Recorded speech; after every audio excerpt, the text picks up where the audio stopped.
So today's video is sponsored by Chomps. It's good stuff. So welcome back to Outdoors with the Morgans. It is another hot and muggy day today. According to the forecast, I think we have 2 more days of this, and then it's going to cool down for a bit, which will be very nice. But I'm down here at the sawmill, and we have a little bit of work to do. I am going to saw up a red oak log into some stickers and probably some pretty nice lumber as well. That'll get us started.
So what I plan to do with that red oak log and what I ended up with are 2 different things.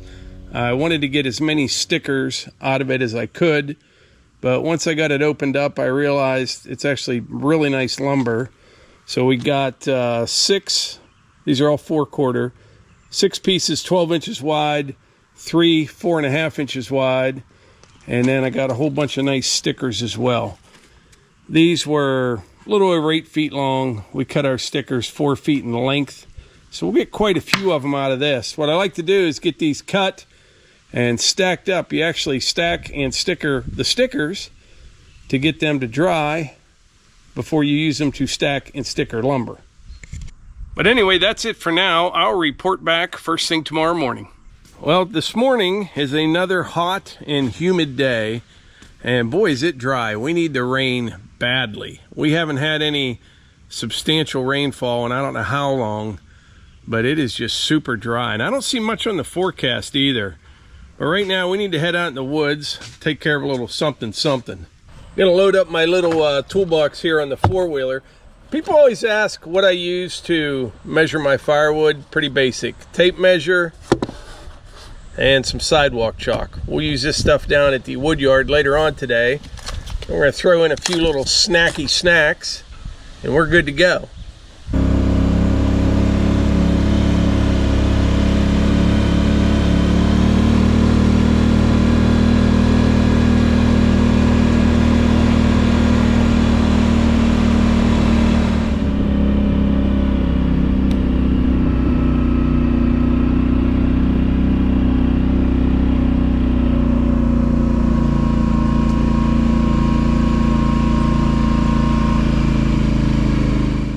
right, so we're out here in the new field right now, and I have to say the new food plot is struggling for several reasons. Number one, like I said, it has been incredibly dry, but the other problem is the deer have just been hammering this. I've been getting pictures and video from the trail cam all day, all night, and they were eating it as fast as it grows. But the biggest problem is, so that's two, the deer eating it, and it's been dry, is the Japanese stilt grass is starting to find its way back in here, which I kind of expected, but if we had some rain, we could have got this stuff growing a little bit better. So with all that being said, I think I have a plan. And that is, I'm not gonna do a thing with it for at least probably a month and a half or so. And at that point, we'll try to play the weather. I'll come in here and till this all up again, and we will probably plant maybe a cereal rye or a winter rye in here, something for fall. And if you plant it right and play the weather and you get this planted, you can get it green and nice and thick in a matter of 2 weeks, but it all depends on the weather. And a lot of people have been saying, why don't I water it? It's just too big of an area. I mean, I couldn't haul enough water to keep this damp. It just wouldn't happen. So I think that's what I'm gonna do. Right now, nothing, not worry about it, and we will hit her hard again for the fall. I think that's the best plan. There's a big old hawk that just flew over. Anyway, right now, I wanna take the battery out of this camera. This is one of those rechargeable ones. It works pretty well, actually. We're gonna take that back, charge it up, and then I'm also gonna take the memory card out of this, if I can find where it is. Somewheres. Oh, there it is. We're gonna take the memory card out. Now this camera, it's a cell phone camera. It will send you pictures, but you only get so many downloads a month. You know, they send you like a preview of the video. So I got everything on this little micro SD card, but there's, I mean, hundreds of videos. If I have any good ones, I will post them in the video. But right here the other day is where that bear walked across. It came from this direction here, went right over that way. Came from somewhere right down in this valley right here. Other thing I want to do in this corner right here, not a real big area, I'd like to clean that up. We're going to leave all the trees in there, but I'm going to mow all around that stuff, so when you're coming out the road, you can see over here into the field.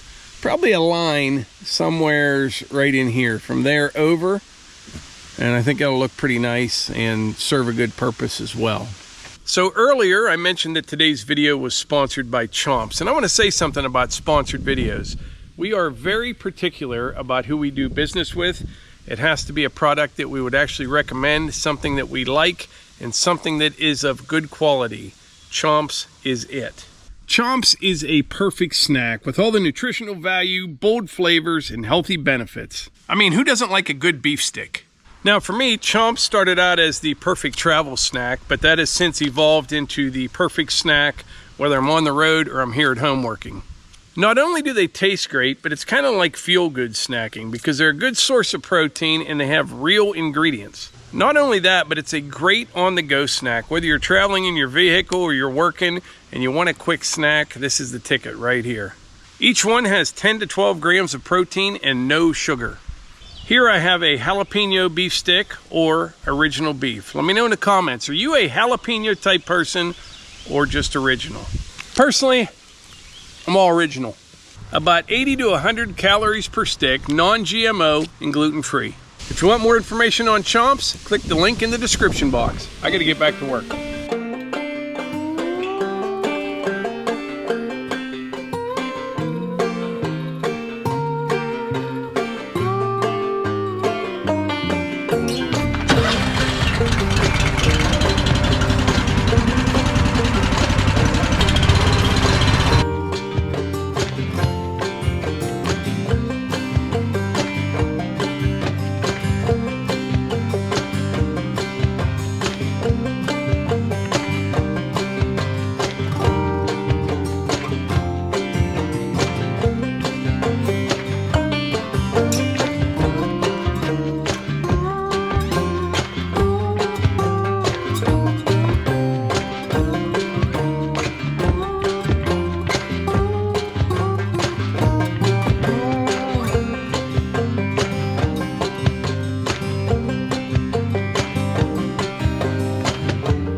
Alright, it's kind of a warm day for firewooding, but I had to get ready for a delivery this evening. John got this loaded up most of the way. I just topped it off there. I like to kind of tamp everything down with the excavator. Keeps it nice and secure. But I just checked the weather. It looks like, they're saying, we'll see what happens, we may get some rain this evening. We definitely need it. And what else we need is to get this wood bunker completely cleaned out. I'd say about 2 more cords are left in here, then we'll clean up all the debris, and then we'll start filling this all up with red oak.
right, that took all but 15 minutes, but this brush cutter, I'm telling you what, it's incredible, and it's a perfect match for this Vermeer. Never bogs down or anything like that. Now in here I've got a bunch of logs laying around. I need to get them out of the way. There were some ash trees in here years ago, and what you see on the ground is the remnants of those. But I get those moved out of the way, and you know, that thing would probably chew right through that stuff. It's been down for so long, but I'd rather, you know, just move it out of the way, and then I can finish this up. But look at what it leaves on the ground when you're done. Everything's mulched up real nice. Yeah, I really like that thing. I do. Next up, I'm going to be taking that down to the cabin, and I've got a good half, 3/4 of a day, maybe even a full day's worth of cutting with that down there. Opening up all the trails, and I got some places where there's some trees down. You know, all the invasive stuff grew up, but yeah, really pleased with that setup right there. But anyway, the wind is picking up right now. I think rain's coming here in a few hours. I'm gonna head over to the house. I have some running around to do, and then I will make that firewood delivery. But I appreciate y'all being here, I really do, and I will catch you on the next one.